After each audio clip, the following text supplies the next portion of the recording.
I want to get your thoughts on investing as a businessman, and particularly how it is distinct from gambling, because most Christians recognize gambling as something that is not really wise or permissible.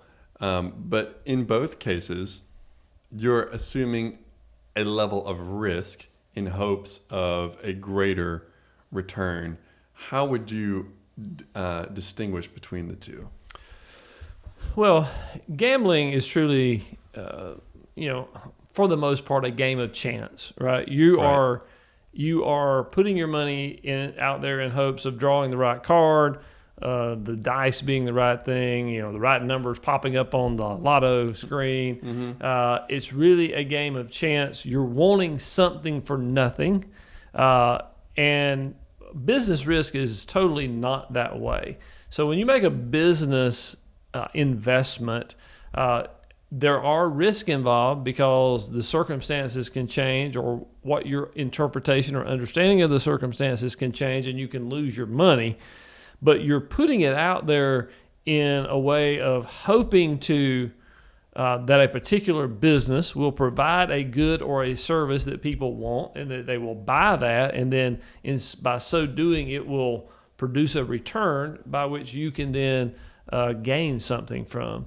So that's the general mode of investing. Now, I would say there's a lot of other investing that goes on that is more akin to gambling in that, okay, I'm going to be a day trader and I'm going to go buy this company because I'm thinking that they're going to go up today, and at the end of the day, I'm going to sell them and make some money.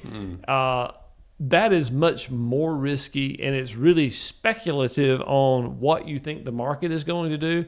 Not too different than what you would think, okay, I think when I roll this die, I'm going to get, a certain result. So that's much more of a gray area, I would say. Now, the people who are experts in that would say, well, I'm not, maybe it's a higher risk than another business venture, but I'm basing what I'm doing on a lot of analytical data that says this is what's going to happen. Mm-hmm. And so it's not as chancy as rolling the dice or hoping for a card to be drawn. Right. So there's some gray areas there, but in general, I would draw those distinctions between just purely gambling and a true business venture. Right. Okay. So here's what I'll say about gambling as is distinct from investing, and I think that your thoughts there are good. People get addicted to gambling. Mm-hmm. Not so much investing. So the question is, why get addicted to one? Well, people do get addicted to investing. They get it, if they make an investment in the stock market, and suddenly the stock market goes up and they make 20%, they're like, oh, that felt really good. I'm going to do that again. And you can get addicted to investing just like you get addicted to gambling. Well, so let me explain. Well, let me just talk briefly about addiction.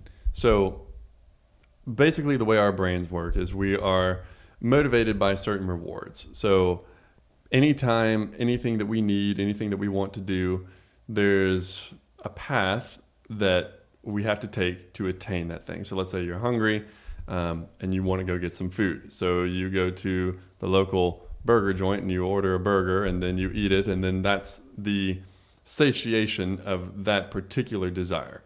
Anytime you reach a goal, then pleasure chemicals are released in your brain, like dopamine, for example. What drugs do, basically the way drugs work, any kind of drug, is they disinhibit or increase your level of dopamine without you having to do anything. So you feel as the pleasure as if you've just accomplished something when you've really accomplished nothing. Gambling is the very same, in the sense that when you make that decision to put your money into it, you're experiencing the pleasure, or at least partially, of winning. Mm-hmm. When you haven't really done anything. This is particularly the case with the lottery, right? You buy the lotto ticket and you get that little surge of hope. Mm-hmm. That's why people like to do it when, in any sort of probability analysis, there's a 0% chance that they're going to win anything. Now, with investing, can the same thing happen? Yes. But generally speaking, there is a little bit of a longer period of time in between the choice, the action taken, and the dopamine hit. Mm-hmm. And I would just say for anyone, just a quick little bit of psychological advice, the longer you can go without the dopamine hit, the more successful you're going to be. If you can delay that gratification, that's basically kind of the definition of a psychologically healthy person. Well, most of the people who would get addicted to investing are investing in a speculative way, not in a long-term way, because that requires way too much patience. And you can't get addicted to something that you don't get the result for 2 years, right? Right. Very much more difficult, at least, to get addicted to that. And sure. The stock market has made it such that people can be speculative and call it investing, when historically investing, for the most part, mean you had to work in something. Yeah, investing might be, I went and bought these materials. I made an investment, and I'm going to take those materials and turn it into something else through my labor. I'm going to add something to it. It's value-added effort that then I reap a reward for. So we do have to be very careful with the stock market that we don't get into that gambling mindset with it.